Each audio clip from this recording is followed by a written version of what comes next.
Bonjour à tous, bienvenue sur la chaîne pour une nouvelle vidéo consacrée à Space Hulk. Mais tout d'abord, permettez-moi de vous présenter mes meilleurs vœux pour 2026. Alors, si vous avez regardé la chaîne, vous savez que ma dernière vidéo, je vous montrais, entre autres, mes deux capitaines qui étaient en cours de fabrication pour le jeu Space Hulk. Donc, je trouvais un petit peu intéressant de vous parler un petit peu de ma façon de jouer les escouades, de ma façon de former des escouades et de mes petites règles maison qui s'ajoutent un petit peu au jeu. Voilà, comme ça, histoire de vous montrer un petit peu de quoi il retourne. Alors, si vous connaissez Space Hulk, vous savez que une escouade, c'est un officier, une arme lourde, 3 armes légères.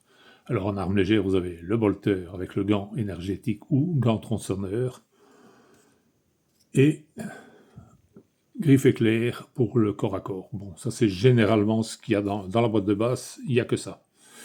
Après, vous avez l'arme lourde. Alors, vous avez tout d'abord le canon d'assaut. Bon, le canon d'assaut, c'est l'arme par excellence pour dégager les corridors. Longueur des tirs illimitée, il vous suffit d'avoir une ligne de vue pour pouvoir ouvrir le feu. C'est une arme assez redoutable. Vous possédez dans certaines missions la possibilité de le recharger une fois. Moi, j'utilise un cube pour marquer les places en matière de jeu. Donc ça représente mon chargeur de réserve quand je le récupère sur le plateau. Théoriquement, il est sur le Terminator au début du jeu, donc il possède son chargeur de réserve avec lui. Mais moi, dans certains cas de figure où on peut le récupérer sur le plateau, je le symbolise avec ces petits cubes, voilà, que j'ai achetés. Ça coûte presque rien pour en avoir une petite volée de toutes les couleurs. Et j'ai utilisé le noir qui symbolise le chargeur de mon canon d'assaut. Voilà. Alors, après, vous avez l'arme qui est prévue également au répertoire donc, du jeu de base. C'est le lance-flamme. Le lance-flamme, lui, a une portée à 12 cases. Il brûle la totalité d'une section, donc une pièce de puzzle, si je puis dire. Voilà, il va brûler, hop, tout ça de l'enlever, voilà, il va brûler la totalité d'une pièce. Et pour ce faire, vous lancez un dé. Si vous faites 2 ou plus, vous êtes brûlé, vous êtes mort. Voilà. Si vous échappez, donc en faisant un 1, c'est la seule manière d'y échapper, eh bien, vous pouvez tenter de ressortir du truc, mais à chaque mouvement que vous passez dans une pièce, dans une case en feu, vous devez relancer le dé, et toujours sur la même valeur de 2 ou plus, vous êtes brûlé. Donc, si vous êtes au milieu de la pièce, vous avez très peu de chances d'en sortir vivant. Sur le bord, vous avez une chance de vous échapper, mais c'est vraiment la seule possibilité.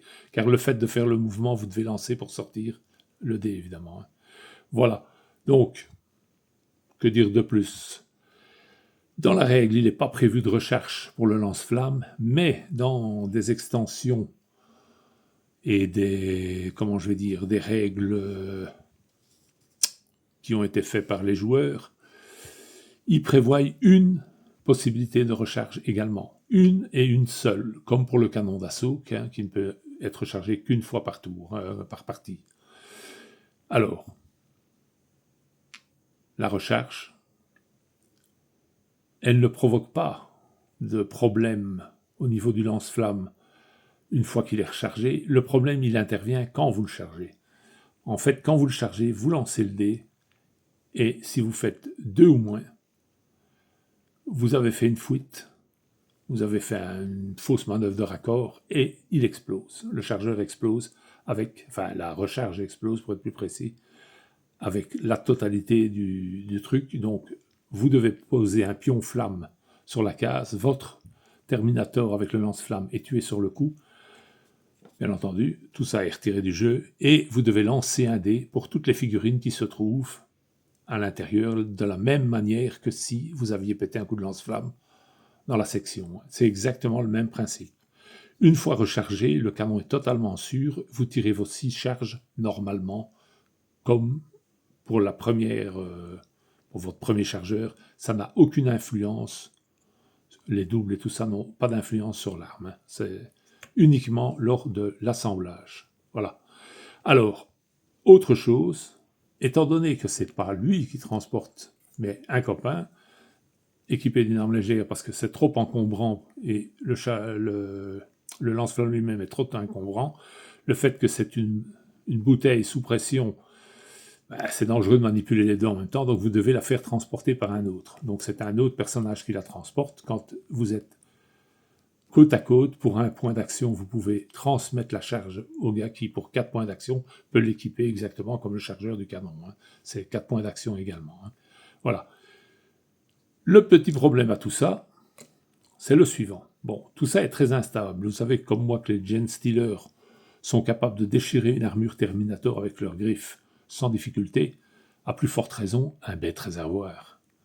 Donc, si votre canon d'assaut, si votre lance-flamme est tué au corps à corps par un Genestealer et qu'il lui reste au moins une dose dans sa bouteille pour tirer, il faut qu'il puisse encore avoir au moins la possibilité de tirer une fois. Si c'est vide, il ne se passe rien. Mais si c'est pas vide, vous lancez le dé et de la même façon, sur 2+, ça pète. Exactement comme si vous aviez tiré un coup de lance-flamme. Donc, à ce moment-là, ça veut dire que toute la section où se trouve votre Terminator explose. Bon, le Terminator, de toute façon, a été tué par le Genestealer, puisque c'est en le tuant qu'il a fait sauter la bouteille. Donc, lui est retiré de toute manière. Mais si vous avez quelqu'un d'autre dans la pièce, dans la section, eh bien, il doit lancer le dé et sur un résultat de 2+, il est également tué. Donc, comme si vous aviez donné un coup de lance-flamme, que ça soit un Terminator, un Genestealer, n'importe quoi, il doit lancer le dé comme s'il était dans la pièce, comme si vous aviez tiré un coup de lance-flamme dedans. Voilà. Alors, ça c'est le cas de figure le moins embêtant. Le plus embêtant, c'est si vous aviez votre personnage avec sa recharge qui se trouve dans la même pièce que votre Terminator. Là, c'est plus la même histoire. Au moment où le réservoir explose, le deuxième réservoir explose également, et là, il n'y a même plus besoin de lancer de dés, ils sont tous morts, d'office. Moi, je trouvais que ça faisait sens, dans le sens, déjà, un coup de lance-flamme, c'est terrible, mais alors si vous avez le réservoir à pleine charge qui explose, avec tout le monde autour, tout est brûlé. C'est l'enfer, là, dans votre petit espace, là, c'est l'enfer, ils meurent tous. Si c'est une pièce, idem. Tout ce qu'il y a dans la pièce est tué. Donc ça peut faire de très très gros dégâts. Donc faites attention de ne pas les rapprocher trop vite et surtout de ne pas les suivre de trop près. Un conseil d'ami, ne suivez pas trop votre lance-flamme. Bon, lui, mon Dieu, il se bat, mais lui, s'il se fait attaquer et qu'il est tué inopinément, c'est une bombe à retardement. Alors, autre petite, changement que je trouvais intéressant de faire. Votre lance-flamme a été tué. Qu'il s'est passé quelque chose ou rien, ça n'a pas d'importance. Par contre, votre porteur est toujours vivant. Vous l'aviez suffisamment écarté, il n'a rien eu. Bon, il est là avec une charge qui ne sert plus puisque votre lance-flamme est brûlée. Moi, je trouvais sens, et ça donc c'est une petite règle maison.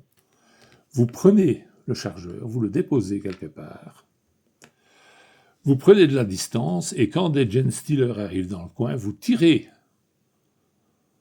sur le réservoir. Si vous le touchez, bien entendu, il faut le toucher exactement de la même façon qu'un Genestealer. Vous faites donc sur 6 ou sur 5+, si vous êtes en garde et que vous voyez un Genestealer passer.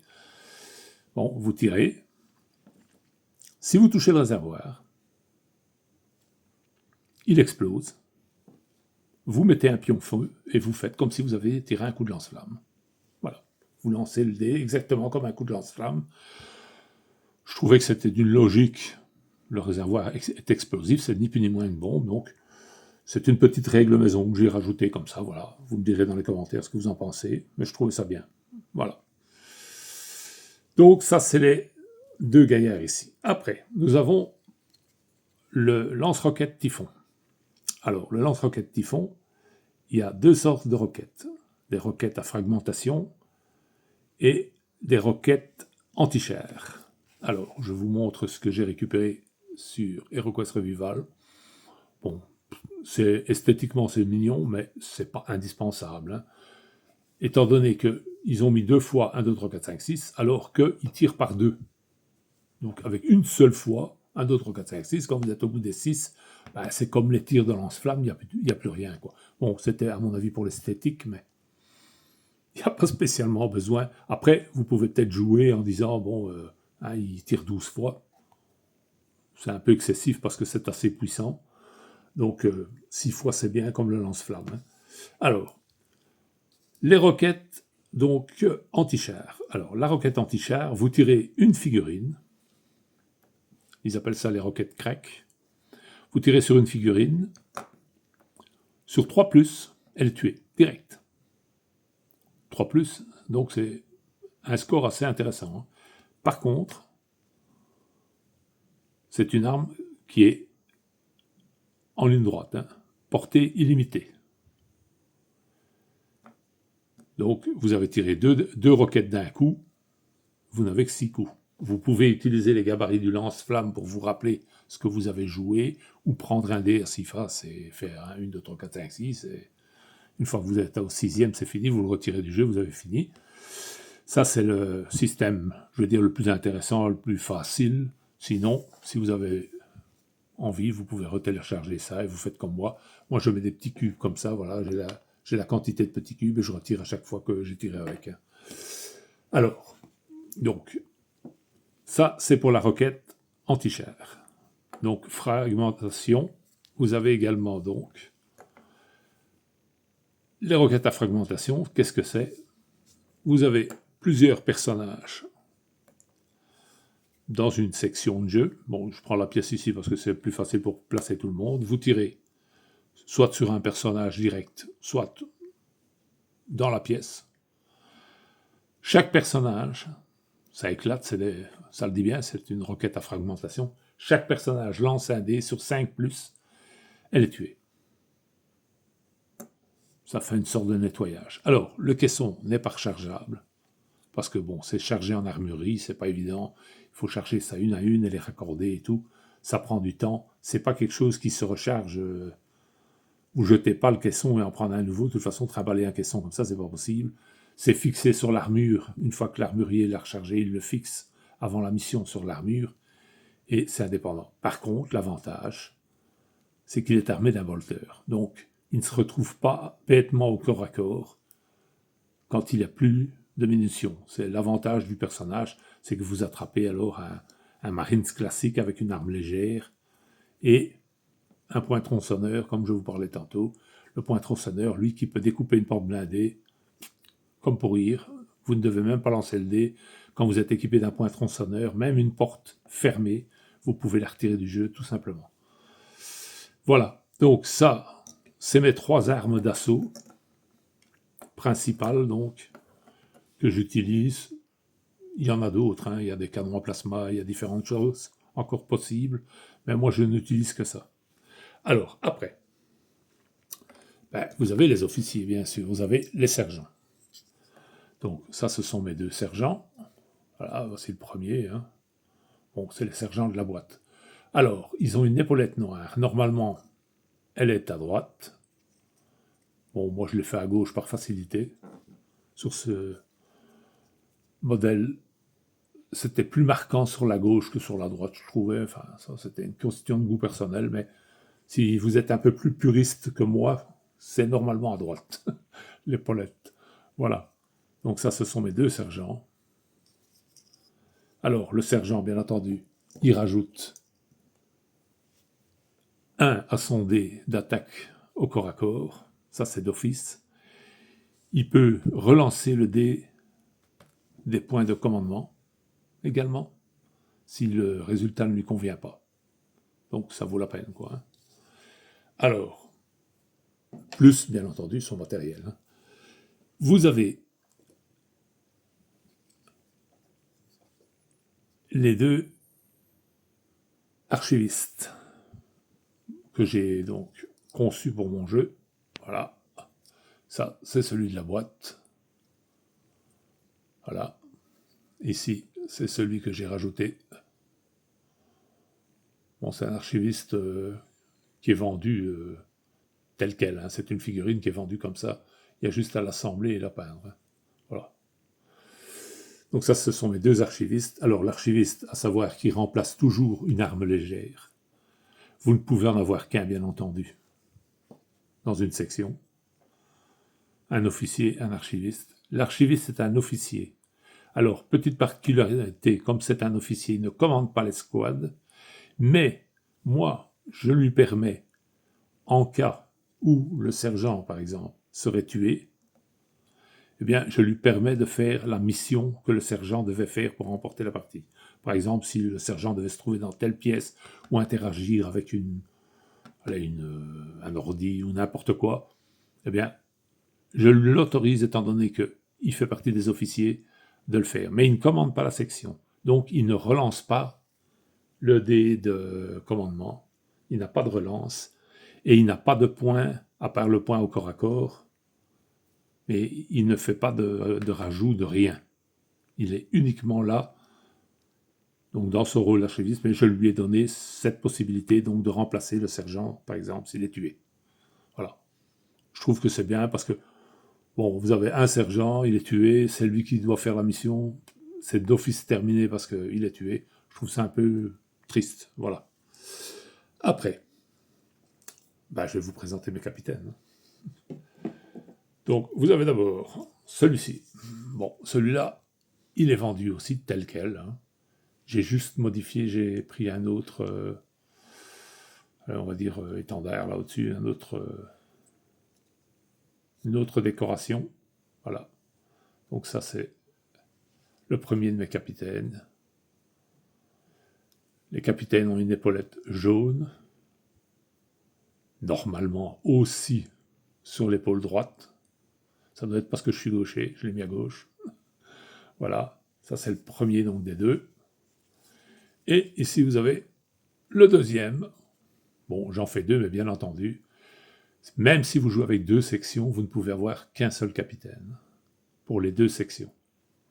Il n'est pas question d'avoir deux capitaines sur une même partie. Voilà, ça c'est le deuxième, un peu plus fantaisiste. Celui-là, c'est création maison. Également l'épaulette, hein. Je lui ai mis une épée et une espèce de baïonnette, mais avec un poignard. Bon, c'est du chipotage maison, c'est un peu de... J'aime bien m'amuser. Hein. Voilà, je voulais quelque chose d'original. Donc ça, c'est mon deuxième capitaine. Alors, la force du capitaine, c'est tout simple. Lui, d'office, il vous rajoute 2 points de commandement et il a le droit en plus de faire une relance. Donc c'est très intéressant puisque vous pouvez, si votre dé de commandement ne vous plaît pas, vous le relancez et après vous rajoutez 2 points de commandement d'office qui est dû au fait que vous avez un capitaine dans la place. En plus de ça, le capitaine a 2 points au corps à corps qui rajoute à son dé au corps à corps. Donc ça le rend particulièrement difficile à tuer, surtout avec l'équipement qu'il a, qui lui donne encore des bonus. Tout est cumulable, hein. Tous les bonus sont cumulables. Donc c'est vraiment deux ajouts, enfin un ajout, pardon, je dis deux parce que j'en ai fabriqué deux, mais vous ne pouvez en avoir qu'un. Donc un seul capitaine avec un sergent si vous jouez avec deux escouades, si vous jouez avec une escouade, un capitaine. Et voilà, ça c'est la norme. Par contre, quand vous jouez avec deux escouades, vous pouvez avoir deux sergents. Alors, moi j'ai rajouté un personnage que je vous présente maintenant. C'est le caporal. Alors, le caporal, pour les différencier, je leur ai mis une épaulette blanche, voilà. Et ce coup-ci, pour le coup, ils sont du bon côté, ils sont à droite. C'est parce qu'ils n'existent pas, peut-être. Voilà, donc, quelle est la faculté de ces deux petits caporaux? Ce sont des vétérans, on va dire, Terminator, hein. Ce sont des gars qui ont déjà baroudé. Hein. Et donc, c'est la petite option que j'avais trouvée, parce que ça, ce sont bien entendu les figurines du jeu de base. Hein. C'est la petite option que j'avais trouvée pour remplacer le sergent s'il se faisait tuer. Eh bien, le caporal a le droit de faire la mission. Il est assez érudit hein, dans son domaine. C'est un vétéran. Il s'y connaît suffisamment pour remplacer le sergent qui serait tué pour finir la mission. Mais uniquement pour finir la mission. La seule petite compétence que je lui ai donnée pour dire de le marquer un petit peu par rapport aux autres, il a 1 de plus au corps à corps. Voilà. Il peut mettre rajouter 1 comme le sergent à son dé. Mais il ne peut pas modifier les points de commandement. Parce qu'il ne commande pas la section. Il prend simplement le rôle du sergent pour, par exemple, interagir avec un ordinateur ou faire ce que le sergent devait faire et qu'il ne pourra pas faire parce qu'il est mort. Voilà. C'est le Joker, quoi. Il est là pour sauver la mission qui est en train de se casser la figure. Voilà, je vous les montre un petit peu, vous voyez. Voilà. Bon. Et donc ça, c'est une petite rajoute complètement personnelle que je n'ai vue nulle part ailleurs. Et enfin, pour finir, je voudrais vous montrer donc encore 2-3 petites choses que j'ai fabriquées pour le jeu. Je me suis inspiré, entre autres, de notre ami qui a la chaîne Sanctuaire des Jeux. Allez voir, il a fait quelques parties raccourcies sur Space Hulk, c'est très intéressant. Et je trouve même fort amusant, parce que j'en ai essayé 1 ou 2. Et il avait entre autres de beaux petits pupitres avec lesquels il fallait interagir pour barricader des portes. Je me suis fabriqué 2 pupitres avec des jetons, vous voyez. Voilà. Bon, ben, je les place et vous venez interagir avec, vous voyez, c'est voilà, un petit pupitre. Hein. J'en ai fabriqué 2. Rien ne me dit que je ne vais pas en fabriquer plus, je ne sais pas. Alors, autre petite chose aussi que j'ai squatté chez lui, ce sont les sorties. Voilà. Vous devez traverser le Hulk et sortir par une sortie précise. Bon, moi j'ai fait sortie A, sortie B, parce que j'avais la possibilité, j'ai simplement photocopié les sorties de Alien et sortie simple. Voilà. J'avais les pièces, donc je les ai collées là-dessus, mais bien entendu, n'allez pas esquinter votre jeu. Hein. Prenez un carton fort, vous faites une photocopie, vous les collez dessus, ou vous trouvez des pions. Même, j'ai vu, des pions de zombicides aussi, ça marche aussi, hein, des sorties zombicides. Voilà, si vous avez les jeux, et tout simplement pour vous donner un autre objectif, pouvoir vous amuser un petit peu avec les objectifs, c'est intéressant. Et alors, il y a aussi, quand vous faites des parties solo, le petit côté aléatoire. Alors, le petit côté aléatoire, ben, vous avez vos flèches. Bien entendu, vous avez les flèches avec les Gen Stealer. Et comme on joue dans l'aléatoire, ben, vous mettez donc les flèches, hop, comme quoi les Gen Stealer rentrent par ici et tout ça. Et pour savoir, vous lancez le dé et vous comptez 1, 2, 3, 4, 5, 6 et vous vous faites sortir. Eh bien, j'ai simplifié le problème. Voilà. Je me suis contenté de mettre des petites faces de dés sur les flèches de 1 à 6. Alors, l'avantage, ben, vous n'êtes même pas obligé de faire attention comment vous les mettez, puisque c'est quand même aléatoire. Vous mettez les 6 flèches, et vous lancez le dé, et vous mettez votre bonhomme là où il y a la flèche. Alors, pourquoi des faces de dés? Parce que votre flèche, elle peut être dans n'importe quel sens. Ben, ça reste bien visible. Qu'un chiffre, c'est pas toujours vrai. Un chiffre, de la manière qu'il est calligraphié, ça peut prêter à confusion. Alors qu'une face de dé, il peut être dans n'importe quelle position, ça reste 3. Hein. Voilà, la même chose ici. Hein. Vous voyez ça, vous savez que c'est 6. Il n'y a pas à chercher midi à 14h. Vous n'êtes même pas obligé de les mettre dans l'ordre. Hein. Vous les foutez, hop, vous mettez vos 6 flèches, vous lancez le dé, comme c'est aléatoire, ça, c'est toujours bon. Voilà, c'est des petites idées comme ça. J'espère que y en a quelques-unes qui vous intéresseront et peut-être que vous pourrez les récupérer pour vous. Alors, l'avantage de ceci, c'est que vous pouvez faire un gant lance-grenade qui peut lancer 10 grenades. Voilà.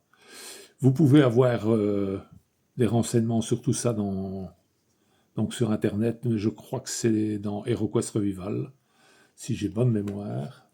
Vous avez également ceci, qui peut vous permettre d'établir donc les personnages. J'essaie de faire un peu de recul. Voilà. Parce que c'est pas évident, vous voyez. Armement d'escouade, la façon d'équiper et le prix de chaque chose. Ceci, je l'ai récupéré, donc c'est sur Je découvre.